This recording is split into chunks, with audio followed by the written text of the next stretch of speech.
다 같이 봉독합니다. 그러므로 믿음은 들음에서 나며 들음은 그리스도의 말씀으로 말미암았느니라. 우리가 건강한 관계, 건강한 언어를 하기 위해서는 뭐에 성공했냐면 들음에 성공해야 됩니다. 사실 믿음이라는 것을 다른 말로 하면 하나님과의 건강한 관계예요. 하나님과 건강한 관계를 가지고 가는 것, 하나님과 건강한 관계를 가지고 회복하는 것, 이것이 바로 우리가 믿음이다라고 볼 수도 있습니다. 그러니까 믿음의 또 다른 면입니다.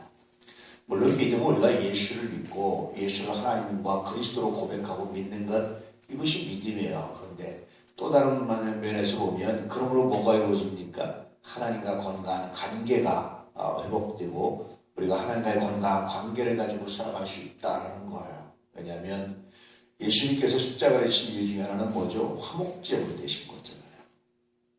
우리와 하나님과의 화목이 깨졌는데 예수님으로 말미암아 하나님과 우리와 화목이 이루어졌다.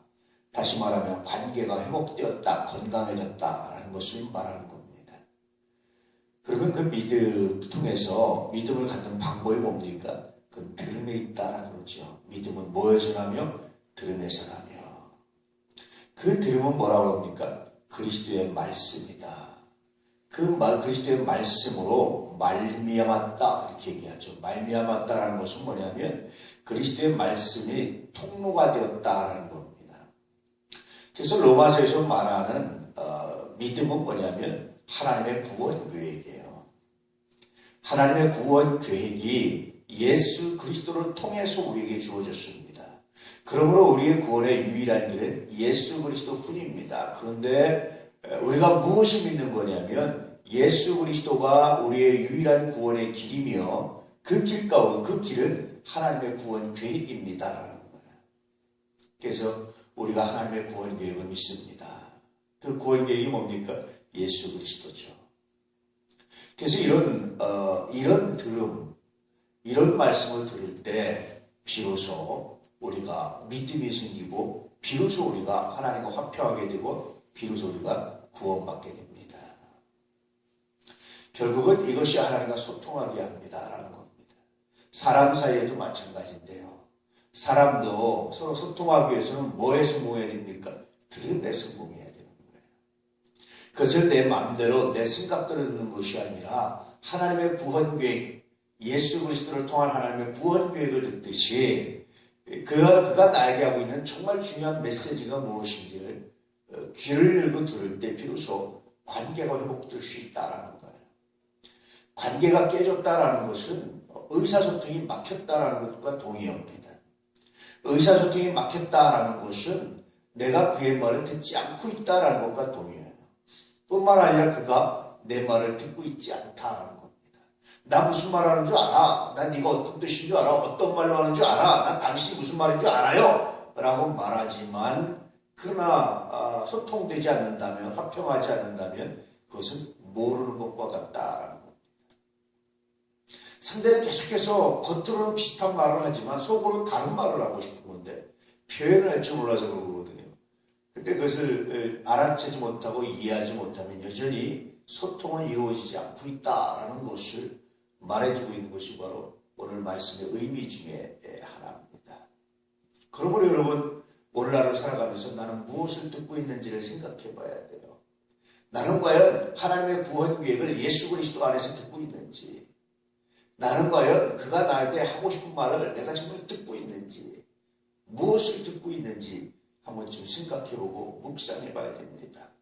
그러므로 우리의 귀를 다스리고 듣는 것을 다스릴 때 비로소 사람의 관계가, 삶의 관계가, 하나님과의 관계까지도 달라질 수 있고 회복될 수 있다는 것을 묵상하며 이 믿음 가운데 살아갈 수 있기를 주의 이름으로 축복합니다. 저는 이 말씀 묵상할 때마다 생각하는 게 많아요. 믿음은 들음에서 나며 들음은 그리스도의 말씀으로 말미암았다. 그리스도의 말씀을 통하여 이루어진다. 들음은 그리스도의 말씀을 통하여 우리에게 들려오는 하나님의 구원 계획이다 라는 이 놀라운 말씀을 들을 때마다 얼마나 이것이 귀하고 아름다운지, 얼마나 은혜가 되는지. 그렇습니다, 여러분. 가만히 귀를 기울여 들어보면 들리는 소리가 있습니다. 가만히 귀를 기울여보면요, 들려지는 메시지가 있어요. 정확하게 맞는지 모르지만 사람들이 강아지의 언어도 해석해냈다고 그러거든요. 강아지 몸동작을 통해서. 아마 정확하게 맞다고 어렵지만 그래도 꽤 근거가 있을 것 같습니다. 가만히 들어보면 뭘 원하는지, 강아지도 뭘 원하는지, 사람과 말이 통하지 않는 강아지도 여러 가지 몸짓을 통해서 뭘 원하는지 사람들이 느끼고 알 수 있듯이 그의 행동을 통해서, 반복되는 행동을 통해서, 이런 행동을 할 때는 강아지가 이런 걸 나한테 얘기하는 것 같다라는 걸 알듯이, 하물며 사람을 모른다면 말이 되겠습니까? 말이 통하는 사람을 모른다면 그건 말이 안 되잖아요. 그러면 그 원인이 어디 있습니까? 내가 듣지 않고 있습니다. 내가 관찰하지 않고 있습니다. 라는 겁니다.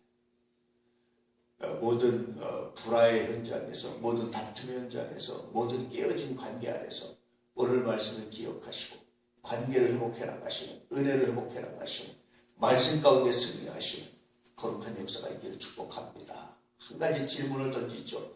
왜 들어야 됩니까? 왜 그래야 됩니까? 왜 사랑과 화평해야 됩니까? 라는 질문이 나올 수 있잖아요. 그때 성서의 대답은 뭐냐면 우리가 하나님의 자녀이기 때문에, 하나님께서 우리를 향해서 뜻을 가지셨기 때문에 서로 사랑하라 하셨기 때문에, 그 하나님의 뜻에 순종하는 것이 곧 하나님을 사랑하는 일이기 때문에, 구원받은 자의 거룩한 삶이기 때문에 그렇다라고 말해주고 있습니다. 오늘 은혜 안에서 이 거룩한 은혜를, 거룩한 능력을, 거룩한 은총을 믿음으로 소유하고 살아가시는 거룩하고 거룩한 은혜가 있기를 주의 이름으로 진실로 축복합니다. 할렐루야. 기도하겠습니다.